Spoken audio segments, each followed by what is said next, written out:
कि जिन अधिकारियों को मादीपुर में लोगों ने देखा नहीं था, वो अधिकारी मुझे दिखाई दे रहे हैं आपके साथ। एक पीछे से मुझे कुछ बातें ऐसी भी सुनाई दे रही हैं कि मौजूदा विधायक बीजेपी में जाने को तैयार बैठे हैं, कोई बुला नहीं रहा। कि भारतीय जनता पार्टी इस्तीफा मांग रही थी और अरविंद केजरीवाल जी ने दे दिया, तो हम उनके हिसाब से क्यों काम करेंगे? आतिशी जी को उन्होंने कहा उन्होंने तो अपना बाप बदल लिया। प्रियंका जी को कह रहे हैं कि रोड बना देंगे प्रियंका जी के गाल के जैसे। अच्छा, आतिशी जी को फुल फ्लैश सामने क्यों नहीं आना चाहिए अगर उनको अरविंद केजरीवाल ने मुख्यमंत्री बनाया है? कहा था हो सकता था कि जब अरविंद जी बोले तो आप उन्हें कहते हैं 1 मिनट आप अभी इजाजत नहीं है बैठ जाओ। नहीं, हाँ ये हो सकता है। कल का मैं अगर आपको वाकया सुनाऊं, मैं रात को घर जाके सो गया हूँ, सुबह उठाऊं मैं स्कूटी खींच के बाहर ला रहा हूँ और देखा तो रोड बना हुआ है। आप सबका बहुत बहुत सपोर्ट मिला है और उससे भी भरपूर सपोर्ट, प्यार, मोटिवेशन और आशीर्वाद मादीपुर विधानसभा की जनता का मिल रहा है। हेलो दोस्तों, कैसे हैं आप सब? दासार के शो में आपका स्वागत है। शुक्रिया अदा करना चाहूंगा उन लोगों का जिन्होंने स्टार्टिंग में मेरे शो पर आने के लिए मना किया। मना करने से जो मोटिवेशन मुझे मिला, आज मैं इस मुकाम पर आ पहुंचा हूं कि जिन लोगों का पॉडकास्ट करना लोगों का सपना होता है कि काश हम इन लोगों का पॉडकास्ट करें, वो लोग आज मेरे साथ मौजूद हैं मेरे स्टूडियो में। एक ख्वाब की तरह है और जब ख्वाब पूरे होते हैं तो बहुत अच्छा लगता है, खुशी महसूस होती है। उम्मीद करता हूं कि इस खुशी के साथ जब ये पॉडकास्ट होगा तो आपको भी ये पॉडकास्ट पसंद आएगा। बहुत ज़्यादा इस्तकबालिया बात नहीं बोलूंगा, जब आप उनके चेहरे को देखेंगे तो खुद पहचान जाएंगे कि आज जो शख्सियत मेरे साथ मौजूद हैं वो किसी परिचय की मोहताज नहीं है। डिप्टी स्पीकर राखी बिरलान जी मेरे साथ आज मौजूद हैं। बहुत सारी बातें आज उनसे होंगी, उनके इलेक्शन को लेके दिल्ली में क्या चल रहा है और जिस विधानसभा में उनको भेजा गया है इस विधानसभा में क्या चल रहा है। राखी जी, कैसे हैं आप? नमस्कार, बहुत अच्छे। सबसे पहले तो शुक्रगुजार हूँ, आपने इतने शॉर्ट टाइम में मुझे अपना टाइम दिया। और मैं एक बात मुझे याद आ रही है कि जिस टाइम हम स्कूल टाइम में थे तो हमें बड़ा शौक था पॉलिटिक्स में जाने का। फिर कुछ चीज़ें ऐसे हुई कि पॉलिटिक्स छोड़नी पड़ गई और आज आप यहाँ मौजूद हैं तो एक शौक मेरा जो उस टाइम पे मुझे था कि विधानसभा में पहुंचे और अध्यक्ष जी से इजाज़त लेकर बोलना शुरू करें। तो आज मैं आपसे इजाज़त लेकर बोलना शुरू करूंगा कि अध्यक्ष जी अगर आपकी इजाज़त हो तो हम इस पॉडकास्ट को शुरू करते हैं। स्टार्ट करें। क्योंकि आप डिप्टी स्पीकर हैं तो आज हमारे पॉडकास्ट की भी आप डिप्टी स्पीकर हैं। मादीपुर विधानसभा में आप आ गई हैं, यहाँ की जनता कैसी लग रही है आपको? पहले तो मैं यही पूछना चाहूंगा, फिर क्वेश्चंस बाद में लेंगे। पहले यहाँ की जनता से किस तरीके का प्यार मिल रहा है और कैसे लोग आपको यहाँ के लगे? नहीं, मादीपुर की सम्मानित जनता बहुत शानदार है और जनता ना कहकर अगर मैं ये कहूँ कि ये मेरा परिवार है, जी। क्योंकि एहसास, आशीर्वाद और मोटिवेशन उस हिसाब से मिल रहा है कि जनता संबोधित ना करके मुझे ऐसा लगता है कि मेरा खुद का परिवार है। तो जब मादीपुर के लिए नाम आपका सिलेक्ट हुआ कि आपको मंगोलपुरी छोड़कर जाना है और मादीपुर में जाकर आपको चुनाव लड़ना है, इसके पीछे की स्टोरी क्या है? आपकी खुद की ये राय थी कि मैं अरविंद जी को आपने कहा मैं यहाँ से लड़ना चाहती हूँ, या पार्टी के क्या फैसले थे? ये स्टोरी इसलिए भी हम लोग जानना चाहते हैं कि मादीपुर विधानसभा के लोगों में आपकी बात खुलकर पहुंच जाए कि आपके इसके पीछे की क्या पूरा वाकया रहा। देखिए, मैं पार्टी की एक जिम्मेदार कार्यकर्ता हूँ और पार्टी की फाउंडर मेंबर भी हूँ और हम लोगों की ये जिम्मेदारी होती है कि देश भर में पार्टी के संगठन को जाके मजबूत करें, पार्टी के संगठन का नया निर्माण करें। ऐसे में पार्टी ने 2013 में, साल 2015 में, साल 2020 में आदेश किया कि आप मंगोलपुरी विधानसभा से चुनाव लड़िए। मैंने उस आदेश का पालन करा, जनता ने साथ दिया। लगातार 3 बार हम लोग जीते। इस बार पार्टी को लगा कि मुझे मादीपुर विधानसभा से चुनावी मैदान में उतरना चाहिए। उन्होंने आदेश करा, उस आदेश को मैंने एक जिम्मेदार कार्यकर्ता के तरह, एक अनुशासित कार्यकर्ता की तरह उस आदेश को माना और आज मादीपुर विधानसभा के चुनावी मैदान में हम लोग हैं। इसमें आपका मतलब कोई ऐसा वो नहीं था कि सर मुझे मादीपुर से लड़ना है चुनाव, तो ये सीधा अरविंद जी ने कहा आपको कि आपको वहां जाना है, तो आपको कहीं ना कहीं ऐसा नहीं लगता कुछ मुश्किलें आ रही हूँ इस बीच में? नहीं, विधानसभाएं अगर बदली हैं तो कुछ मुश्किल नहीं, प्रॉब्लम नहीं, आपको लग रही है? मुश्किलें उनके लिए आती है जिनका लक्ष्य सिर्फ राजनीति करना होता है, जिनका लक्ष्य संगठन निर्माण कर पार्टी को मजबूती देना है, तो उनके लिए किसी भी चुनौती को स्वीकार करना और उन चुनौतियों में सफलता प्राप्त करना मुझे लगता है मुश्किल नहीं है। हाँ, मुश्किल तब होता है जब मेरे यहाँ के विधानसभा के संगठन के पदाधिकारी साथ नहीं देते, या विधानसभा के संगठन के पदाधिकारी मेरा हाथ पकड़कर मुझे आगे ना बढ़ाते। मैं धन्यवाद देना चाहती हूँ मादीपुर विधानसभा के तमाम समस्त जी। जितने भी हमारे कार्यकर्ता साथी हैं, चाहे वो विधानसभा के हैं, चाहे वो वार्ड के अ ज़िम्मेदार कार्यकर्ता हैं, मंडल के हैं, बूथ के हैं, आप सबका बहुत-बहुत सपोर्ट मिला है और उससे भी भरपूर सपोर्ट, प्यार, मोटिवेशन और आशीर्वाद मादीपुर विधानसभा की जनता का मिल रहा है, जो इस बात का एहसास ही नहीं होने देते कि ये मंगोलपुरी है या मादीपुर है। ठीक है, ये आपने बताया पूरा संगठन आपके साथ है। जी। इस बीच में एक चीज़ मेरे ज़हन में खुद आ रही है, तो मैंने कहा पूछ लेता हूँ। मौजूदा विधायक जो हैं फिलहाल के, हुँ। वो आपकी किसी भी रैली में दिखाई नहीं दे रहे हैं। जी। तो क्या वजह है कि वो नाराज़ हैं, आप मना नहीं पा रही हैं या वो आना ही नहीं चाहते? एक पीछे से मुझे कुछ बातें ऐसी भी सुनाई दे रही हैं कि मौजूदा विधायक बीजेपी में जाने को तैयार बैठे हैं, कोई बुला नहीं रहा है। देखिए ऐसी खबरें आपके पास आई हैं? उनके व्यक्तिगत जो डिसीजन है उस हुँ, पर मुझे लगता है मुझे टिप्पणी करना ठीक नहीं है। और जहाँ तक उनकी और मेरी मुलाकात और संवाद की बात है, हमारी 2 बार मुलाकात भी हो गई है। फ़ोन पर भी कई बार जी, संवाद हो गया है। और बहुत स्वाभाविक सी बात है कि जब कोई सिटिंग होता है और उसको शिफ्ट किया जाता है, तो मन में बहुत सारे सवाल होते हैं, सही समय का इंतज़ार किया जाता है। तो गिरीश जी मेरे बड़े भाई हैं और ज़िम्मेदार यहाँ के विधायक भी रहे हैं और ज़िम्मेदारियों का बखूबी उन्होंने जो है पालन भी किया है। तो वो मेरे साथ हैं, प्रत्यक्ष तौर पर, अप्रत्यक्ष तौर पर, ये समय आने पर आप सबको पता चल जाएगा। फ़िलहाल उनका आशीर्वाद और साथ मेरे साथ बना हुआ है। तो ये बातें अफ़वाहें हैं सिर्फ़ कि बीजेपी में जा रहे हैं? निश्चित तौर पर। चलिए, देखते हैं। अच्छा, जगह-जगह अभी मैं विधानसभा में देख रहा हूँ, बहुत स्पीड से काम हो रहे हैं। हुँ। मतलब रोड भी बहुत जल्दी बन रहे हैं। अब कल का मैं अगर आपको वाकया सुनाऊँ, मैं रात को घर जाके सो गया हूँ। हुँ। सुबह उठा हूँ, मैं स्कूटी खींच के बाहर ला रहा हूँ और देखा तो रोड बना हुआ है। तो ये कैसे मतलब हो रहा है? ये अब से पहले तो विधायक जी कहते थे, फाइल गई हुई है जी, काम होने वाला है, हो जाएगा, हो रहा है, कर देंगे और बहुत सारी चीज़ें मतलब परेशानियाँ ही सुनने को मिलती थी कि ऐसे हो जाएगा, कर रहे हैं, कर रहे हैं। अब क्यों हो रहा है ये काम इतनी तेज़ी से? इसका जवाब देने के लिए थोड़ा-सा पीछे चलना ठीक है, पड़ेगा। चलते हैं, हमारे पास बहुत टाइम है। अरविंद केजरीवाल जी को 6 महीने पहले जेल में डाला, हुँ, 8-6 महीने पहले जेल में डाला। और जेल में डालने के पीछे का कारण ये नहीं था कि उन्होंने कोई भ्रष्टाचार किया है या उनके ऊपर कोई इल्ज़ाम या आरोप तय हुँ, हो गए हैं। हुँ, उसके पीछे का लक्ष्य सिर्फ़ और सिर्फ़ केंद्र सरकार का इतना सा था कि दिल्ली के लोगों के काम रोके जाएँ, दिल्ली के विधायकों को तोड़कर अपनी एक अलग से सरकार बना ली जाए, ठीक है। दिल्ली के प्रतिनिधियों के अंदर डर का माहौल पैदा कर दें।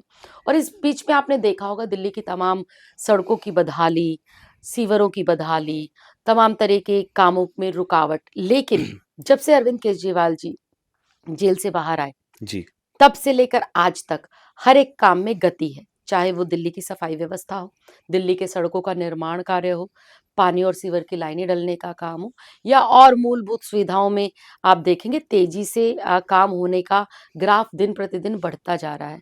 और वो ये जो मादीपुर विधानसभा में अभी कामों की गति बढ़ रही है, जिनमें तेजी आ रही है, निश्चित तौर पर मैं यहाँ पर अब मौजूदा जो है प्रत्याशी के तौर पर आपके समक्ष हूँ।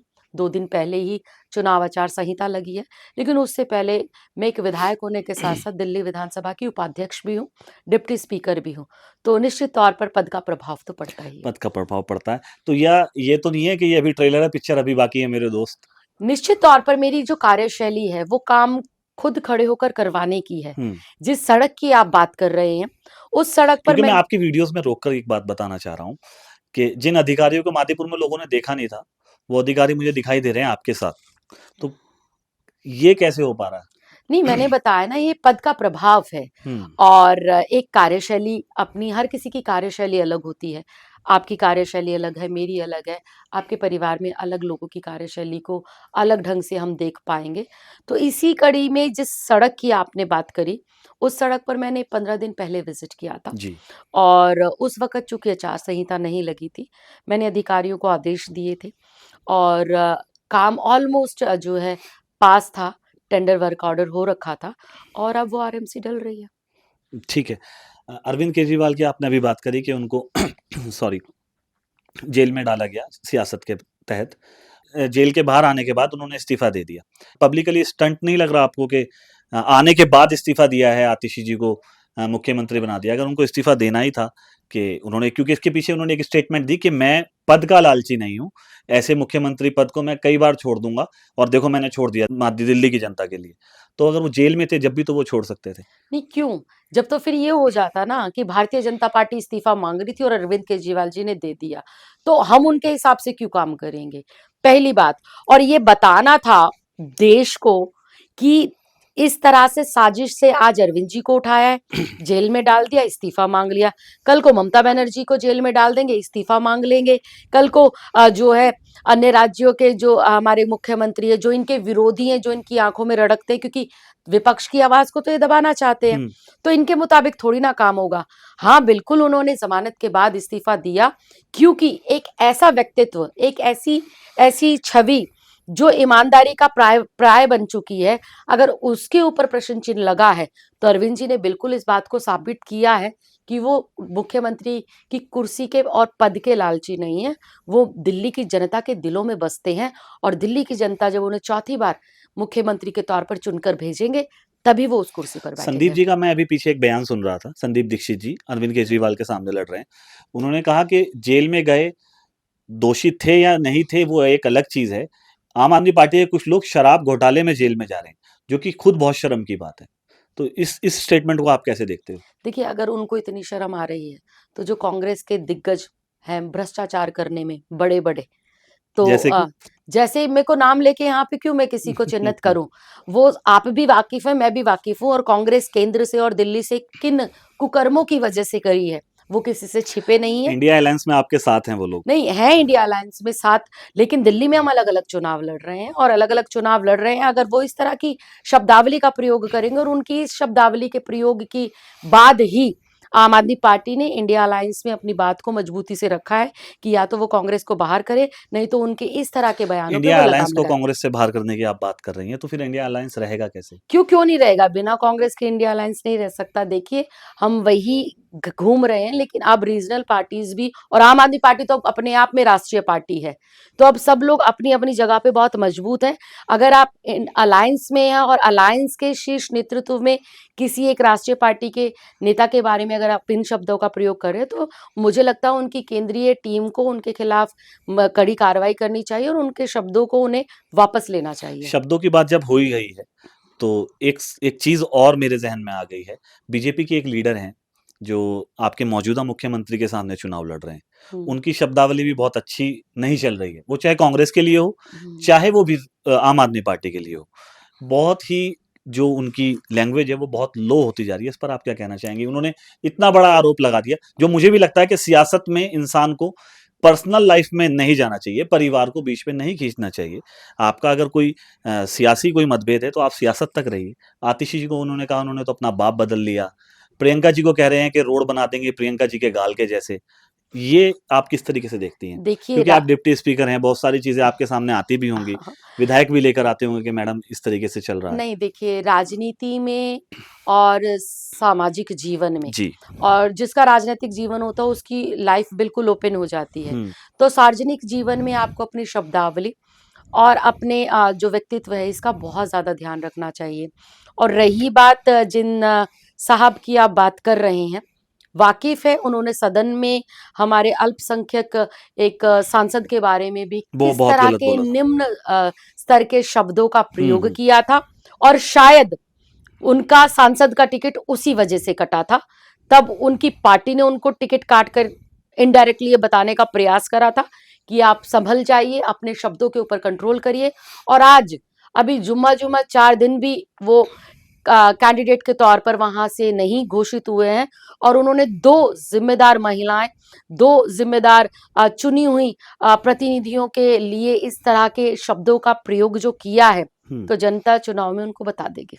अच्छा, आतिशी जी को फुल फ्लैश सामने क्यों नहीं आना चाहिए? अगर उनको अरविंद केजरीवाल ने मुख्यमंत्री बनाया है, उन्होंने पहला ही स्टेटमेंट दे दिया कि मैं इस कुर्सी पे नहीं बैठूंगी। इससे एक लोगों के अंदर एक मैसेज ये गया कि आतिशी जी ने खुद इस चीज को स्वीकार कर लिया है कि मैं डम्मी कैंडिडेट, मैं डम्मी सीएम हूँ।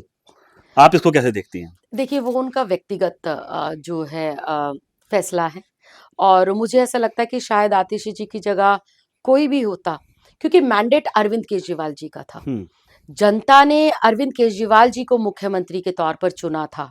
सर्कमस्टांसेस ऐसे हुए कि अरविंद जी ने जिस जनता के विश्वास को लेकर वो पद को ग्रहण किया था, हुँ, उस विश्वास पर कुछ षड्यंत्रकारी केंद्र की सरकार भारतीय जनता पार्टी के लोगों ने मिलकर प्रश्न चिन्ह लगाने का काम किया। ठीक है। एक इज्जतदार और एक जो जो खुददार व्यक्ति होता है, वो इन सब चीजों, इन तमाम तरीके के आरोपों को वो बर्दाश्त नहीं कर सकते। अरविंद जी ने अपनी नैतिकता दिखाई हुँ। और मुझे लगता है आतिशी जी ने अपनी जिम्मेदारी दिखाई। वापस से मादीपुर विधानसभा में आ जाते हैं। नेशनल दिल्ली की बात तो हो ही चुकी है। कांग्रेस को और बीजेपी को विधानसभा में किस तरीके से घेर रही हैं अपनी मादीपुर में? देखिए, कांग्रेस तो कहीं पिक्चर में है ही नहीं। कांग्रेस और भारतीय जनता पार्टी इस वक्त एक ही सिक्के के दो पहलू हैं और दोनों मिलकर सिर्फ और सिर्फ इस लक्ष्य के लिए चुनाव लड़ रहे हैं कि अरविंद केजरीवाल और आम आदमी पार्टी को सत्ता से बाहर करना है। ये तो एक से ठीक है, हर पार्टी का एक मोटिव होता है। आपका भी यही मोटिव है कि किस तरीके से बीजेपी को हटा दिया जाए। एटलीस्ट नरेंद्र मोदी जी हटा को भी दिया जाए, वो तो 27 साल से है ही नहीं। नहीं, हटाएंगे तो जब वो आप होंगे। आपकी बात ठीक है, लेकिन केंद्र में तो बीजेपी है ही। हम्म। देश में जो बीजेपी का खतरा जो विपक्ष कहता है कि बीजेपी जो है लोकतंत्र के लिए खतरा है, तो वो तो आप भी चाहते हैं कि वो पार्टी जो है वो सत्ता से बाहर हो जाए। तो सभी पार्टी का एक मोटिव होता है।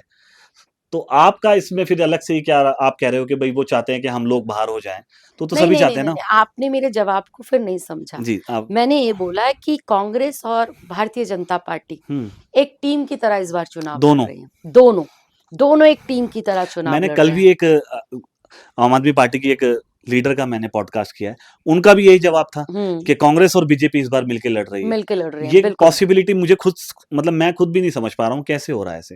ये कैसे हो रहा है क्या?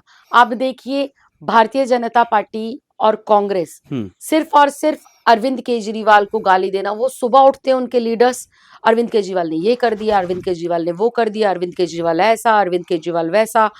सिर्फ और सिर्फ अरविंद केजरीवाल में कमियां निकालने के अलावा दिल्ली के विकास के लिए, दिल्ली के लोगों के विकास के लिए, दिल्ली को बेहतर बनाने के लिए, दिल्ली के बच्चों की बेहतरी के लिए, दिल्ली की महिलाओं की सुरक्षा के लिए, दिल्ली के लोगों के विकास के लिए क्या उनके पास मुद्दे हैं, क्या उनके ब्लूप्रिंट है, आपने उनके मुंह से कभी नहीं सुना होगा। वो सुबह होती है अरविंद केजरीवाल को कोसने से और उनकी रात भी होती है आम आदमी पार्टी को जो है कोसने से, सिर्फ और सिर्फ तो इतना। आपको कहना है कि कांग्रेस तो ये मादीपुर विधानसभा में नहीं है, जी, तो बीजेपी को आप किस तरीके से देख रहे हैं? बीजेपी फाइट में है या बीजेपी भी फाइट में नहीं है? देखिए, मादीपुर का चुनाव हो या क्योंकि आप काफी दिन से 20-25 दिन से तो रेगुलर आप मादीपुर में घूम ही रहे हैं, पूरी चीज आपको होता तकरीबन तो अभी तक कैंडिडेट अनाउंस कर देते। चलिए ठीक है, आपकी ये बात समझ में आती है। ये बात समझ में आती है कि पार्टी कहीं ना कहीं प्रेशर में है कि कैंडिडेट कैसा उतारा जाए, किस तरीके से उतारा जाए।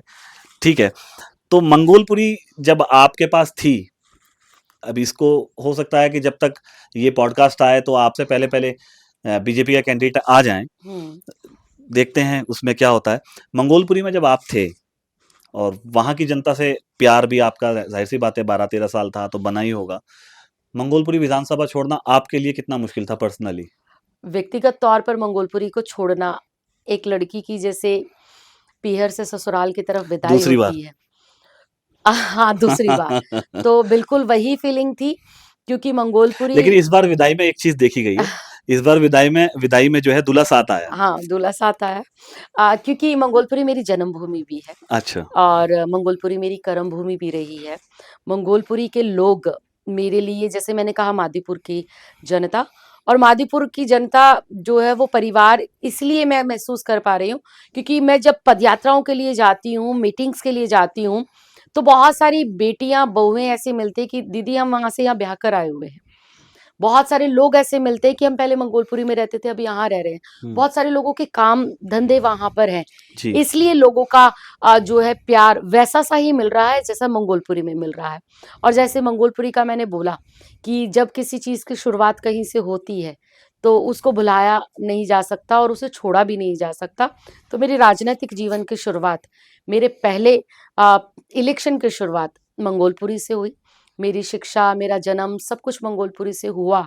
तो छोड़ना आसान नहीं था, बहुत मुश्किल था, लेकिन पार्टी की ज़िम्मेदारियाँ भी हैं मेरे कंधों पर, तो उस ज़िम्मेदारियों को और उस उन भावनाओं के बीच में समन्वय स्थापित कर आज एक नए परिवार में हूँ। ठीक है, जिस टाइम आपको ये मालूम पड़ा कि अरविंद जी आपका नाम डिप्टी स्पीकर में सजेस्ट कर रहे हैं, हुँ। वो रिएक्शन कैसा था? First reaction? वो रिएक्शन बहुत ही मतलब मैं उसको एक्सप्लेन नहीं कर सकती, क्योंकि वो बहुत, मैंने जैसे बताया मैं पूरे देश में पार्टी के लिए काम करती हूँ, तो वो साल था साल 2016 का, और डेट भी मुझे अच्छे से याद है। बिल्कुल, ये स्पेशल डे था तो डेट तो नहीं, स्पेशल डे तो था ही, बट वो जिस तरीके से मुझे पता चला हुँ। वो और ज्यादा स्पेशल था।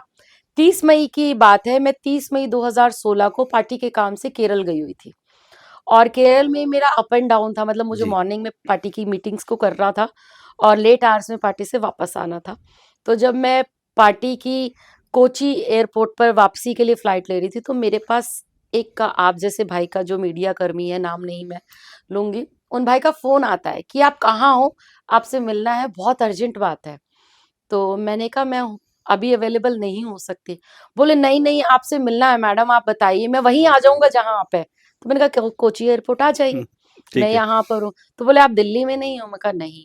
तो कहते हैं कि आपको पता है कि आप दिल्ली विधानसभा की डिप्टी स्पीकर के लिए नॉमिनेट हो रही हैं? मैंने कहा नहीं, मैं तो पार्टी के काम से बाहर हूँ। तो कहते सच्ची में आपको नहीं पता? मैंने कहा सीरियसली नहीं पता, मैं पार्टी के काम से यहाँ आई हुई हूँ। उस वक्त एक नर्स का वहाँ रेप हुआ था, और मैं वहाँ पर एक एजिटेशन के लिए गई थी। तो उस दिन बारिश भी बहुत थी और फ्लाइट काफी लेट हुई। मैं सुबह 3-4 बजे के आसपास घर आई और आके फिर मैं सो गई, मेरे दिमाग से निकल गई वो बात। फिर मेरे घर पर सुबह समर्थकों की भीड़, मीडिया वालों की भीड़, फिर वो मुझे कहे जी कांग्रेचुलेशन, ये वो, और मेरी पार्टी में कोई बात नहीं हो रखी, मेरे को किसी ने कहा भी नहीं। फिर मैंने फोन किया, फिर मुझे बोला गया कि हाँ, आपको जो है नॉमिनेट कर रहे हैं। तो मैं बहुत ऐसे सरप्राइज थी, क्योंकि आज तक उस सीट के ऊपर वो बहुत सम्मानित ओहदा है, हुँ। उस ओहदे का, उस सीट का अपना एक अलग ऑरा है, वहाँ का अलग एक व्यक्तित्व है। तो हमने हमेशा बुजुर्गों को वहाँ देखा है। मेरे लिए ये बहुत बड़ा सौभाग्य और बहुत बड़ी जिम्मेदारी थी कि मैं दिल्ली विधानसभा के डिप्टी स्पीकर के तौर पर उस ओहदे को ग्रहण कर रही हूँ। तो मैंने अरविंद जी को बोला भी कि सर मैं इस लायक नहीं हूँ, अभी मेरे को तो भाई बहुत जल्दी, ऐसे शॉर्ट टेम्पर भी हूँ, चीज़ें नहीं हैंडल कर पाऊँगी। तो अरविंद जी ने यही कहा हाँ, था। हो सकता था कि जब अरविंद जी बोले तो आप उन्हें कहते 1 मिनट आप अभी इजाज़त नहीं है, बैठ जाओ। नहीं, हाँ, ये हो सकता है। तो फिर जब मैंने अरविंद जी को बोला क्योंकि तो जब पावर विधानसभा में अध्यक्ष की ज़्यादा है, वो सीएम को भी बिठा सकती हैं, जी, वो डिप्टी सीएम को भी बिठा सकती जी। हैं कि आप नहीं, बैठिए। ऐसा ऐसा ऐसा बहुत बार हुआ भी है। तो मैंने अरविंद जी को बोला कि सर मैं अभी इस चीज़ के लिए प्रिपेयर नहीं हूँ। तो जैसा मैंने कहा कि जब संगठन आदेश करता है, तो ज़िम्मेदार कार्यकर्ता को उस आदेश को मानना ही पड़ता है। तो अरविंद जी ने बोला कि नहीं, नहीं, हमें पता है आप सँभाल पाएँगे और आप इस चीज़ को स्वीकार करें और आगे बढ़ें। तो मैं उस वक़्त, मेरी उम्र सिर्फ़ 29 साल थी, और मैं बहुत गर्व के साथ इस बात को कह सकती हूँ कि उस वक़्त मैं देश की नहीं, पूरी दुनिया की सबसे कम उम्र के डिप्टी स्पीकर बनी थी। तो निश्चित तौर पर ये मंगोलपुरी के जितने मेरे मतदाता, जो कि मेरा परिवार है, ये उनकी ब्लेसिंग्स थी, उनके वोट्स का ये पूरा का पूरा आशीर्वाद था कि आज मैं इतने बड़े ओहदे पर हूँ। इसी में आपके पास ना एक मंत्रालय भी रहा है, वुमेन एंड चाइल्ड। उसमें कुछ स्पेशल काम आपने जो किए हों, आपके कार्यकाल में रहे हों कि जो और लोगों ने नहीं किया आपने किए हों, क्या कार्यशैली है? क्योंकि आप यूथ हैं, तो यूथ में जो काम करने का जज़्बा होता है वो अलग ही होता है।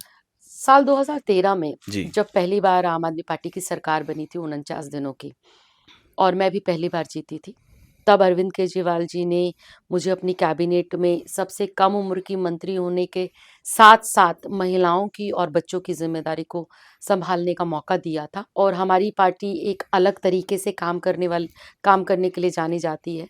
तो उस वक़्त मैंने रात-रात भर घूम के, सरप्राइज़ विज़िट कर अस्पतालों के दौरे करे थे, हमारे जितने भी अनाथ आलय हैं उनके दौरे करे थे, और लोगों के बीच में बिना किसी को बताए पहुँच जाना, सरकार में किस तरह से पिछली सरकारों का रवैया रहा, पिछली सरकारों के काम-काज से नाखुशी लोगों की कैसे मैं पकड़ पाऊँ, तो वो सरप्राइज़ विज़िट कर मैंने उसको निकाला था।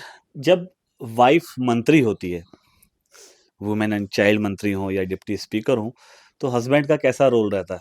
डरे हुए रहते हैं, सहमे हुए रहते हैं ये बहुत शानदार या क्वेश्चन है, बट जब मैं मंत्री बनी तभी भी मेरी शादी नहीं हो रखी थी, और जब मैं डिप्टी स्पीकर बनी तभी भी मेरी शादी नहीं हुई ओके। थी। मेरी शादी अभी रिसेंटली 2022 में हुई है। हाँ, तो फिर तो वो प्रभाव वो महसूस नहीं कर पाए होंगे। हम्म। खैर, मादीपुर के लिए क्या स्पेशल विजन आप लेकर चल रही हैं? देखिए, मादीपुर विधानसभा को जितना मैंने अभी जाना है और समझा है, हुँ, बहुत खूबसूरत विधानसभा है। विधानसभा बिल्कुल दिल्ली के बीचों बीच है, और मुझे ऐसा लगता है कि इस विधानसभा को दिल्ली की सबसे शानदार विधानसभा बनाने का मौका अरविंद केजरीवाल जी ने तो दिया ही दिया है, मादीपुर की जनता भी देगी, और ये मौका मुझे ईश्वर ने भी दिया है, क्योंकि मैंने देखा 93 से यहाँ पर बहुत सारे नेता आए हैं, हुँ, पार्षद के तौर पर भी, विधायक के तौर पर भी, निश्चित तौर पर हमारे विधायक भी यहाँ पर बीते 11 साल से रहे हैं। लेकिन जैसा मैंने थोड़ी देर पहले बोला, हर किसी की वर्किंग स्टाइल बहुत अलग है।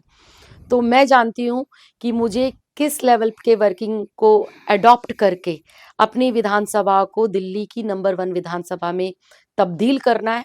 और जहाँ तक मैं बेसिक इंफ्रास्ट्रक्चर की बात करूँ, तो सीवरेज मुझे यहाँ पर सबसे बड़ा इश्यू लगा। पानी की लाइनें सबसे बड़ा इशू लगा। ड्रेनेज सिस्टम जो कि नालियों का है, हुँ, नालों का है, वो मुझे एक सिस्टम में थोड़ी-सी कमी लगी। इसके साथ सड़कों का निर्माण, ग्रीनरी, पार्कों की ब्यूटिफिकेशंस, लाइटिंग, ये तमाम वो काम है जो इस विधानसभा को एक अलग लेवल पर ब्यूटिफिकेशन के की ओर आकर्षित करने के साथ लेकर जाएगा। और मैं सीवरेज के लिए बता दूं, कोई बातें लोग गलत ना ले लें आपके जी। पॉडकास्ट से, कि भाई जो है तुम इतने सालों से तुमने सीवरेज पे किया क्या किया। तो जब दिल्ली बसी, या अब मैं मादीपुर से ही शुरू करती हूँ, जब हमारी मादीपुर विधानसभा बसी होगी, या कोई भी विधानसभा जब बसी होगी, तो जो उसकी आज की पॉपुलेशन है, वो उस वक्त की पॉपुलेशन का 1/4 हिस्से के लमसम रही होगी। हुँ, ठीक, आज वो पॉपुलेशन लगभग 4 गुना बढ़ बढ़ चुकी है। चुकी है। ये चाहे बात हम आपकी बसई ठीक है। गांव की बात कर ले, या हम बात कर ले मादीपुर गांव की। अब किराएदारों की संख्या बढ़ रही हुँ, है। ठीक, अब वहां पर कामगारों की संख्या बढ़ रही है। अगर हम कॉलोनियों में आए, तो पहले जिस 25 गज के मकान में सिर्फ 2 बच्चे माँ बाप रहते थे, आज उस 25 गज के मकान में 4 फ्लोर बन गए हैं, 5 फ्लोर बन गए हैं, और जिसमें की पूरी फैमिली रह रही है, जिसकी वजह से जो बेसिक हमारा सीवरेज सिस्टम है, उस पर नेचुरली प्रेशर है बहुत ज्यादा, उसको बदलने की जरूरत ही है।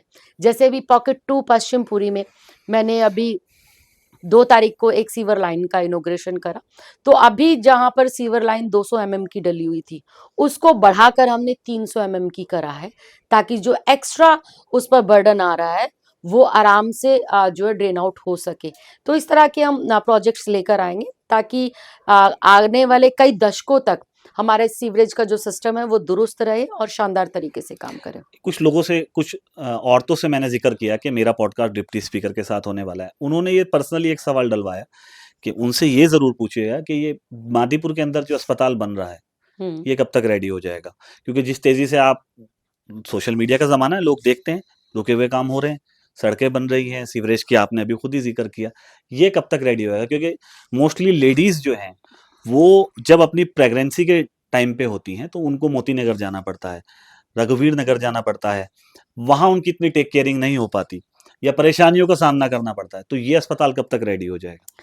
जीतने के महज 2 से 3 महीने के अंदर, आपके माध्यम से ही मैं इस बात को बहुत ज़िम्मेदारी के साथ कह रही हूँ, हम अपने अस्पताल को चालू करवाएँगे, अगर किसी भी प्रकार की टेक्निकल कोई रुकावट नहीं आई तो। स्कूलिंग लाइफ पे अगर मैं आपकी जानना चाहूँ और कॉलेज लाइफ में, वहाँ भी आप सोशल थे या नॉर्मल एक लाइफ ज़िंदगी चलती थी? नहीं, देखिए, पॉलिटिक्स में आना तो कोई अचानक से तो होता नहीं हुँ, है।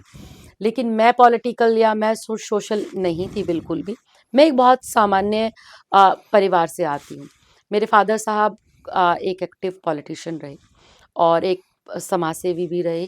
मेरे फादर साहब का एक ट्रस्ट था जो पूरी दिल्ली में घूम-घूम के मेडिकल कैंप्स लगाया करते थे। उनको समाज सेवा करने की बहुत ऐसे शौक है। इसके साथ-साथ अगर मैं अपने दादाजी की बात करूँ, तो वो जो है आर्मी में रहे, सिख रेजिमेंट में रहे वो, और अगर मैं अपने परदादा की बात करूँ तो वो स्वतंत्रता सेनानी रहे। तो आप इस चीज़ को ऐसे कनेक्ट कर सकते हैं कि हमारे जीन्स में ही है। ठीक है। रही बात मेरी, तो बिल्कुल भी कोई मूड नहीं था, क्योंकि अगर मैं अपने प्रोफ़ेशन की बात करूँ तो बाय प्रोफ़ेशन मैंने मास्टर्स किया है मास कम्युनिकेशन में, जी। और जिन दिनों में मैं पॉलिटिक्स में आई, उस वक़्त मेरी यूजीसी नेट की प्रिपरेशन अच्छा, चल ये रही आपने थी। बताया मास कम्युनिकेशन किया है, मैंने जब आपका विकिपीडिया पढ़ा है, तो वो आपको एडवोकेट क्यों बता रहा है? हाँ, क्योंकि सपना तो था, बट मैं वही बता रही हूँ ना, तो आपने उन्होंने रोक सपना दिया। तो नहीं उठा लिया नहीं, आपका? नहीं, नहीं, नहीं, रोक दिया आपने कि मैंने मेरी ग्रेजुएशन तो यहाँ मादीपुर विधानसभा के शिवाजी कॉलेज से ही हुई है, ये पास वाले कॉलेज पास से। वाले कॉलेज से। इसलिए मादीपुर, मैं वही बता रही हूँ ना, मादीपुर का परिवार ऐसा ही लगता है कि जैसे मेरा खुद का परिवार हो, मेरा घर हो। मिलना-जुलना, सहेलियाँ यहाँ की हाँ रही जी, होंगी हाँ जी। आपकी। यहाँ के काफ़ी सारे हमारे फ्रेंड्स हैं, आना-जाना है। जी। तो अन्ना आंदोलन हुआ, मेरे फादर उनसे जुड़े, और आम आदमी पार्टी का जन्म हुआ, और शायद ये डेस्टिनी थी, मैं आज यहाँ हूँ। ठीक है। एक आखिरी सवाल ले लेते हैं, उसके बाद ज़हमत तमाम करेंगे। मादीपुर विधानसभा के लिए आपका क्या मैसेज है? नहीं, मादीपुर विधानसभा के साथ-साथ पूरी दिल्ली के लिए यही मैसेज है कि हम दिल्ली के लोग अगर अपने आप को 11 साल पीछे लेकर जाएँ, तो बिजली के लंबे-लंबे कट लगते थे, ठीक है। और भारी भरकम हमारा बिल आया करता था। स्कूलों की, सरकारी स्कूलों की हालत बद से बदतर थी। हमारी ट्रांसपोर्टेशन जो था, वो बिल्कुल खस्ता हालत में था। हुँ। सरकार में चुने हुए नुमाइंदों से मिलना ऐसा हो गया था, जैसे तो परमात्मा से मिलने की गुहार कोई लगा रहा हो। इसके साथ-साथ जो मूलभूत सुविधाएँ सारी की सारी मिली हैं, उससे दिल्ली वंचित थी। लेकिन आज 11 सालों के अंदर जब हम दिल्ली में बिजली की बात करते हैं, तो हमें 24 घंटे बिजली मिलती है, और उसके बिल की जब बात करते हैं, तो 200 यूनिट तक हमारा फ्री मिलता है, और 400 यूनिट तक हमारी बिजली के दाम आधे होते हैं। व्यापारियों में आज इंस्पेक्टर राज का खौफ नहीं है। आज सरकारी स्कूल अगर आपने भी विज़िट करे होंगे, तो सरकारी स्कूल जो है आज हमारे प्राइवेट स्कूलों की इंफ्रास्ट्रक्चर को भी और रिजल्ट को भी हुँ। टक्कर देते हैं। हेल्थ केयर आपने खुद ही बता दिया कि मोती नगर जाना पड़ता है अपने बहुत ही मुश्किल दिनों में प्रेग्नेंट महिलाओं को, बुजुर्गों को और बच्चों को, वो अस्पताल आपके डोर स्टेप पर लाकर खड़ा कर दिया अरविंद केजरीवाल जी ने। और ना सिर्फ मादीपुर में, अगर मैं अपने मंगोलपुरी विधानसभा की बात करूं, तो देश का सबसे बड़ा ट्रॉमा सेंटर हुँ। हमने मंगोलपुरी विधानसभा को तैयार कर दिया ये है। आपकी विधान जब आपका कार्यकाल था उस जी, मेरे अभी के मौजूदा कार्यकाल में। तो ये मेट्रो का आप जाल देख लीजिए, बीते 11 साल में कितना लंबा-चौड़ा फैला दिया है। सड़कों का अभी हाल ही में हमने जो है 39वें फ्लाईओवर का अभी हमने उद्घाटन करके सौगात सौंपी है हमारी मादीपुर विधानसभा के लोगों को। तो ये तमाम विकास के कार्य हाथ बाँधने के बावजूद अरविंद जी। केजरीवाल जी ने कर दिखाए हैं। महिलाओं की बसों की यात्रा मुफ्त करने की जैसे बात हो, इतने सारे वादे जो हम कहते हैं वो कर दिखाते हैं। तो ये सारी की सारी योजनाएं सुचारू रूप से आगे भी चालू रहें। हर एक योजना का जनता जो फायदा अभी उठा रही है, भविष्य में भी उठाए। और जनता दिल्ली की बहुत समझदार है। पिछली बार हम लोगों को भले ही उन्होंने 62 दी, इस बार 70 में से 70 देंगी, और मेरी जनता इस बात को समझ भी रही है, और इस बात पे वो मोहर भी लगाएंगी। चलिए, बहुत अच्छी रही आपसे ये पूरी वार्तालाप, आपने बड़े मुखर होकर जवाब दिया। ये थी राखी बिरलान जी, डिप्टी स्पीकर दिल्ली सरकार। उम्मीद करता हूँ आपको हमारी ये पॉडकास्ट पसंद आया होगा, और जिस तरीके के जो मोटिव, जो मुद्दे लेकर ये मादीपुर विधानसभा में आई हैं, वो आप तक पहुँचेंगे। आप इनको प्यार दीजिएगा, और हमें भी प्यार देना ना भूलिएगा। द एसआर के शो को आगे तक शेयर करिए। हमारा पॉडकास्ट पसंद आया हो तो हमें सब्सक्राइब करिए। बहुत-बहुत शुक्रिया।